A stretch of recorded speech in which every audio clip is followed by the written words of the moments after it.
What's up, everybody? Welcome back. We are here with some more NFL DFS picks and lineup advice, this time for the single game showdown slate on DraftKings and FanDuel.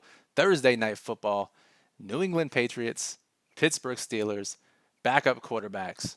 We're here to talk about it. Welcome. I'm Brian Jester, co founder here at Occupy Fantasy, single game $1 million winner. And to start, I know this game looks like maybe the worst game in NFL history. But if you stick around, I'm actually going to tell you why this is one of the best games we can play for Showdown this season and maybe since Showdown has started. Now, normally in these videos, and we'll do the same today, we talk about the injuries that impact the slate. We talk about low risk lineup construction tips for 50-50s, double ups, head to heads, and then strategies to help you win the largest GPPs on both sites with our high risk section. DraftKings, FanDuel, biggest prizes. We got you covered.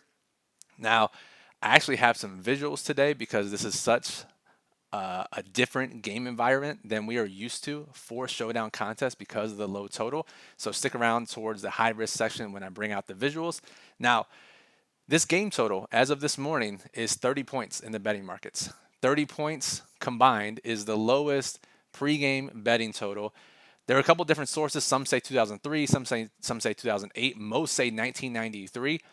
Either way, this should let you know that this is expected to be one of the lowest scoring games in modern NFL. So that says a lot about what we expect from this game, but it doesn't mean we can't have a huge edge in DFS.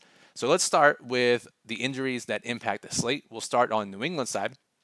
Not an injury, but Mac Jones continues to be benched. While not officially announced, we fully expect Bailey Zappi to draw the start once again. Got the start last week against the Chargers, led the Patriots to a very uninspiring 0 points, scored 7.24 DraftKings points on 25 pass attempts. He will likely get the start again tonight. In the backfield at running back, Ramondre Stevenson, high ankle sprain. He is out for a few weeks, it sounds like. He is not going to play tonight. Ezekiel Elliott will lead the way for the Pats backfield. They also have JaMychal Hasty as their number 2 running back, more than likely. Let's find JaMychal Hasty. He is min-priced at $200. But they also have Kevin Harris on the practice squad, who got a lot of run with the team last year and in the preseason. So Kevin Harris, let's monitor practice squad elevations by 4 p.m. Eastern to see if he's caught up. Very real chance he's caught up and is a number 2 running back over JaMychal Hasty. Let's follow the news and let's see what the beat reporters are saying. At wide receiver, Demario Douglas remains out with that concussion.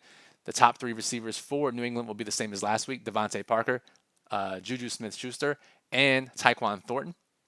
So in Douglas's absence last week, if we look at the routes run, it was Devontae Parker 29. It was Juju Smith-Schuster at 32 and Tyquan Thornton at 28. So pretty even distribution for the top 3 receivers for New England. Jalen Reagor, Ty Montgomery, just a handful of snaps each. But those are the 3 main guys that benefit from Demario Douglas's absence. Now, on Pittsburgh's side, Kenny Pickett, foot ankle injury. He is out. Where is he? He will not start. Mitch Trubisky, the legend, will start tonight at $9,200 on DraftKings. He'll be the starting quarterback for the Pittsburgh Steelers. Najee Harris is on the injury report. He is officially listed as questionable. Did not practice at all this week. However, national reporters for the NFL came out this morning and said Najee will play today. The injury that he's dealing with isn't some new injury. He's been managing his knee. I don't know how long, but for some time now, it's been an injury that he's been dealing with. And typically on a longer week, he would practice today on Thursday after not practicing Wednesday, and normally they have Monday and Tuesday off. But because of the short week, just didn't practice. They felt it was best to rest him, and he will play tonight. Will it impact his workload? Unclear. If this was his normal schedule, then I would just say let's anticipate the backfield split between Najee Harris and Jalen Warren is as usual. And if anything, we might get lower ownership on Najee Harris because of the questionable tag. We actually had a viewer in our comments last video ask about playing guys with the questionable tag and the hesitancy in clicking on their name. And I think a lot of people feel that way. So unless we have a complete, clear report that we should not play a guy with a Q tag, treat them as normal. And that's the case with Najee Harris tonight. And just a couple non-player pool injuries. Pittsburgh might be without their starting guard, one of their starting guards. Let's monitor the injury report. Not a huge impact either way. They're getting one of their run-stuffing tackles, Montravius Adams, back. That'll boost Pittsburgh's run defense just a little bit. And one of their middle linebackers, Landon Roberts, is questionable. Missed last week. If he's out, it would boost the Pittsburgh or the New England tight end situation we saw what Trey McBride did to the Pittsburgh linebackers last week. Let's monitor Landon Roberts. If you remember, they already are without multiple starting middle linebackers down due to injury. Quan Alexander, Cole Holcomb. So Landon Roberts was the number 3 guy in line. He's also hurt. So really tough times for the Pittsburgh linebacking crew. Not that it's made a big impact on the pregame betting total. So, all right, let's discuss low-risk contests, 50-50s, double-ups, head-to-heads. Read our showdown guide. We have some questions in the comments last video about this. So make sure you check out the showdown guide if you haven't already. You can use code GUIDE50 to get 50% off. They're already sale price. Talks about historical data, how to beat showdown contests. But remember, in that video, in most of these videos, we talk about either trying to lock up all the scoring by playing both quarterbacks and both running backs. The idea being, if there is a touchdown scored in the game, and I say if there is a touchdown, instead of when there's a touchdown scored in the game, because of this game, if a touchdown is scored and you play both quarterbacks and both running backs, you likely have a piece of that action, right? If it's a passing touchdown, the quarterback has thrown that. If it's a rushing touchdown, you have the running back. If there's some other random end around or backup player or injury, can't account for that, but they're not going to be highly owned anyways. That is an attempt to get into the top half like you need to in 50-50s, double-ups, and head-to-heads. And then you also want to play any obvious values, which we don't have any tonight. So if we try to go with this strategy of locking up all the scoring, we would go something like this. Mitch Trubisky. Let's go Najee Harris for now, just for this example. Let's get the New England Patriots players in the player pool. Ezekiel Elliott, Bailey Zappi. $4,700 left per player. Typical showdown slate. We can easily make this work. We can play kickers, defenses, whoever we want, right? However, this causes one issue. We're not playing Jaylen Warren, who in this game script, 6-point favorite, should get a ton of work with Najee Harris. Both these guys are pretty even, and they're both cheaper and project better than their wide receiver teammates, George Pickens and Deontay Johnson. So we probably want to get both these guys in there. Now, we could do this, $1,400 left per player.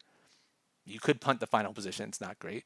However, this also feels really bad because we're not playing one of the more popular players, and I say players loosely, on the slate in the Pittsburgh Steelers defense, who we expect to probably eclipse 50% total ownership in all contest types. So the Steelers defense is a team, you figure, New England has not allowed more than 10 points in 4 straight games, and they're 0-4 in those games. So you probably want Steelers defense in the mix here.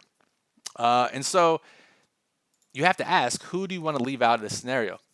And typically, we don't want to leave out starting quarterbacks. But when the starting quarterback has a floor of like 2 points and the ceiling is, I guess it's 20 points, but in this game environment, truly it's not. And Zappi projects the worst of most players in this range. While he is 9K on DraftKings, he projects for lower points than Ezekiel Elliott, Mitch Trubisky, Najee Harris, Jaylen Warren, and is probably pretty close to Pat Freiermuth. That's how bad this situation is. So you can leave out Zappi. And what you can do is, let's just say you captain the Steelers defense. $6,600 flex is one of the most expensive defenses you'll ever see, but rightfully so in this game environment. All right, and now you play the core guys that we talked about, and now you get $5,100 left per player. You could play the Patriots defense in this super low-scoring game environment. You could play kicker. You could play a receiver like Juju or Tyquan Thornton. You could captain Jaylen Warren or Najee Harris, one of the starting favored running backs. Let's try that strategy to see what it looks like. Now you play Pittsburgh defense. $4,400. Could play one of these guys. That's totally fine. But I think this is the core you want to work with. If you want to get Zappi in there and you can find a lineup that makes it work, I think so. But this is the core guys you want to work with tonight. Both Steelers running backs, Mitch Trubisky, Steelers defense, Ezekiel Elliott, with the likely massive workload without Ramondre Stevenson. The same applies to FanDuel, but it's actually a little bit crazier. And you'll see why we suggest this when I get to the visuals here in the high-risk section in a second.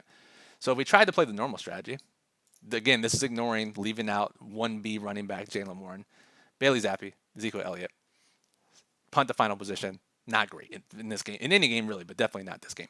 Okay.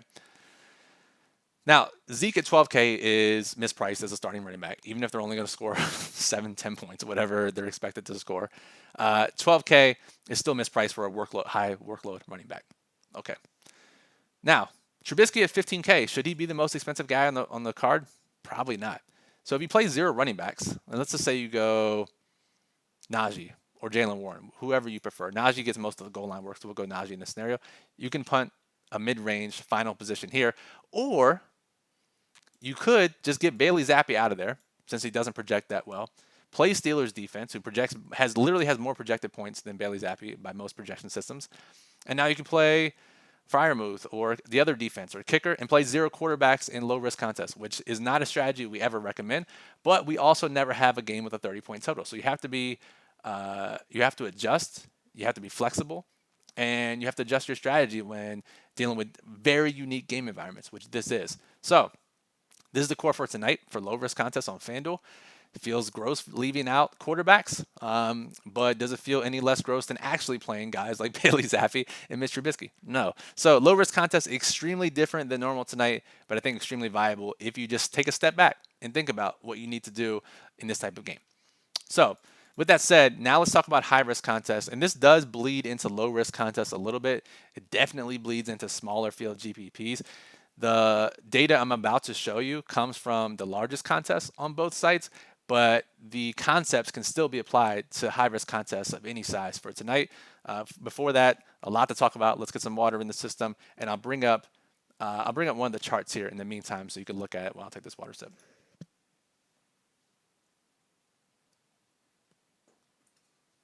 All right, so this data is from the past.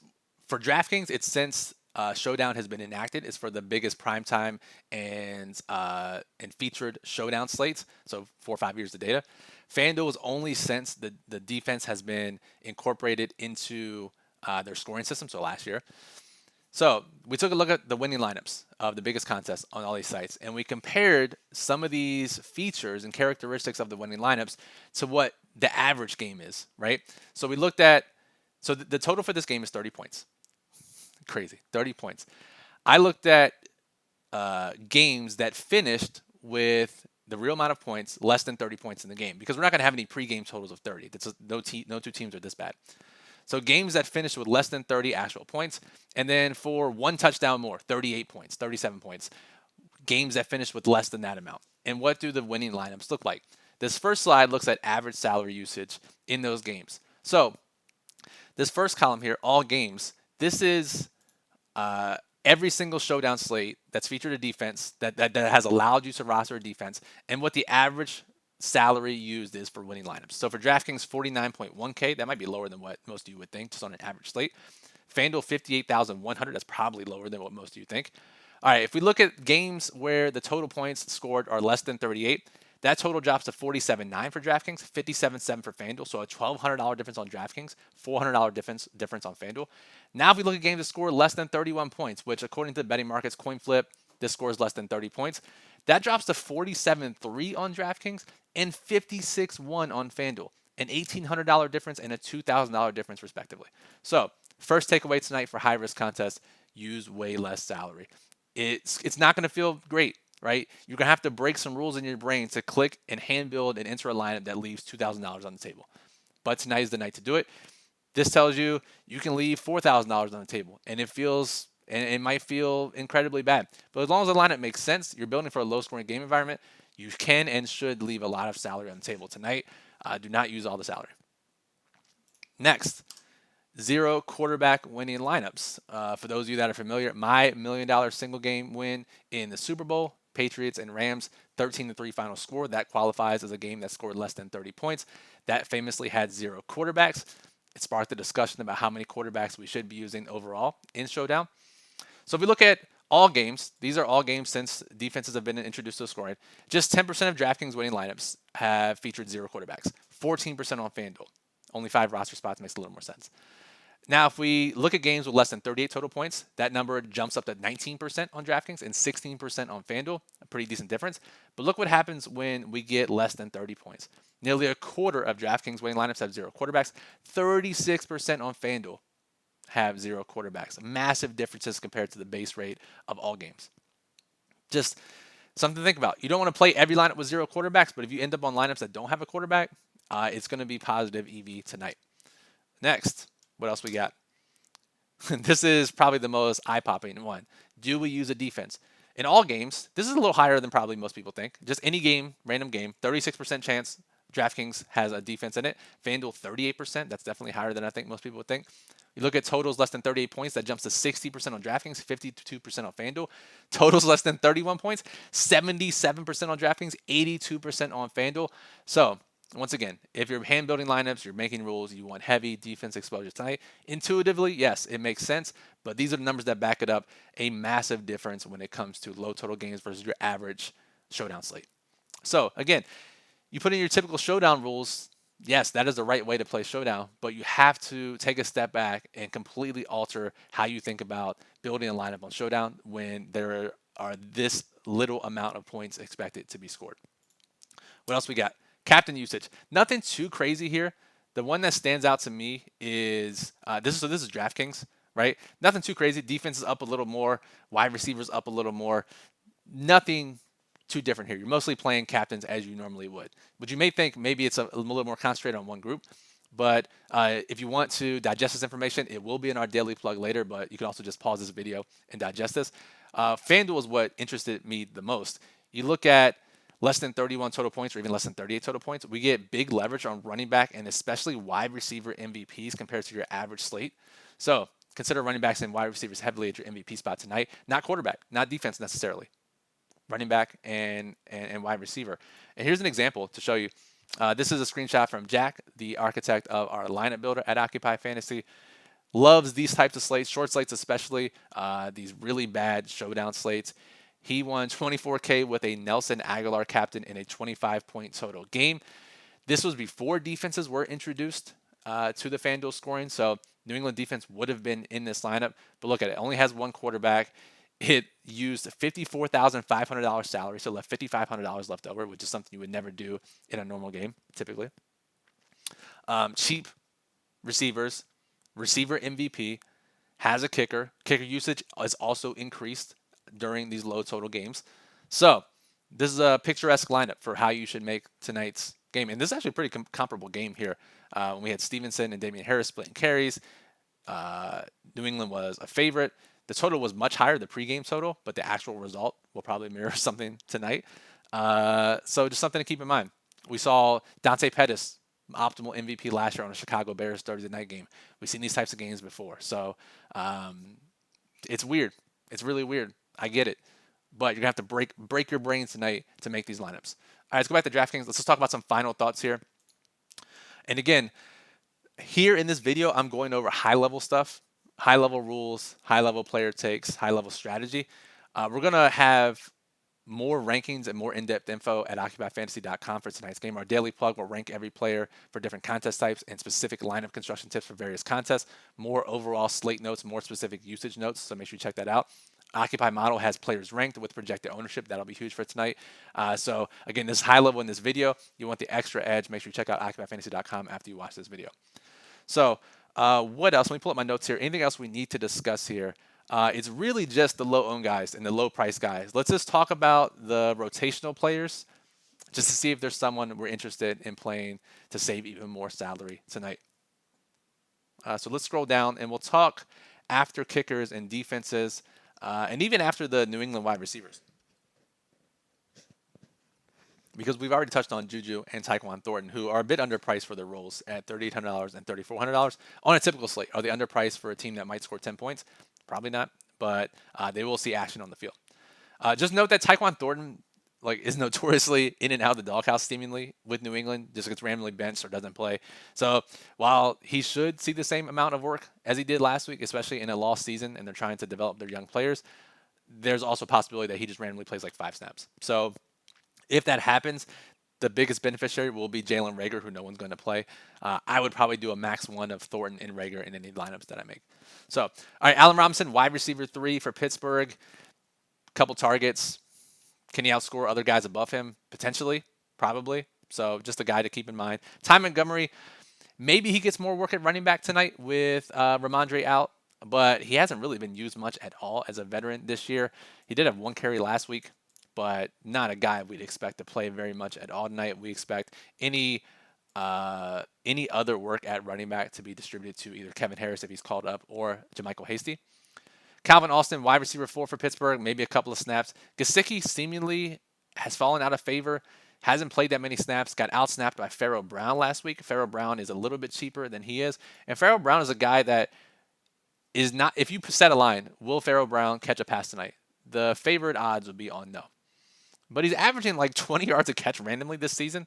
I mean, look at his catch totals, right? 2 for 71, 1 for 15, 2 for 51, 2 for 33, right? So if he does indeed catch a pass tonight, it's somehow, despite being a heavy tight end of the deep variety, could break the slate. So maybe a guy you mix in. Not a guy I'm targeting, not a core play by any means, just a guy maybe you mix in if you're making, 6, 7, or more lineups.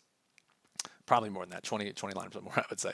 So, and everyone else down here is just fodder, right? Yes, we saw Parker Washington break the slate on the Monday night game, but all these guys are going to be less than 1% and anyway, less than 1% owned anyways, and that type of outcome doesn't happen very often. So let's recap here. The lowest total we've seen potentially since 1993. Crazy game script. Leave salary on the table more than you're used to. If you're hand building, leave salary. It's hard to do. I know. Physically, it's hard to click the button. Do it. Use more defenses. Use more kickers. Be prepared to play 0 quarterback lineups. Use wide receivers, running backs at captain and MVP heavily. Anything else? I think that's it. Make sure you still mix in low-owned players, right? I think the field still won't build as optimally as they should. We've seen this in the past. One of my biggest showdown wins came in the New England Buffalo game a year or two ago where there was a blizzard and they scored way less points than the total predicted. And we ended up having a big day because I left salary on the table, used running backs and defenses, and the field didn't do it. The field will do it here, but they still won't leave as much salary. Most projection jammers and opto bros will try to use as much salary as they can. And even hand builders, like I said. So leave salary, and you could still build optimally, and have a shot at taking down some big contests tonight. So hopefully we see some screenshots from you or our members in Discord later, which, by the way, occupyfantasy.com/Discord. We'd love to have you in there, talk with other members of the community, chat with staff. All the content will be up this afternoon for occupyfantasy.com for tonight's game. The model is up and running with projected ownership, so go check that out now with the rankings for tonight. And our lineup builder, extremely useful in all slates, but especially tonight because I'm going to be putting in a ton of rules, making a lot of restrictions, and putting those rules into our lineup builder using our projections and seeing what is possible, what it spits out, tweaking. It is going to be extremely useful tonight, so I encourage you to upgrade if you don't have access already or sign up if you're not a member. It will be useful. Finally, my last request is to subscribe to the channel.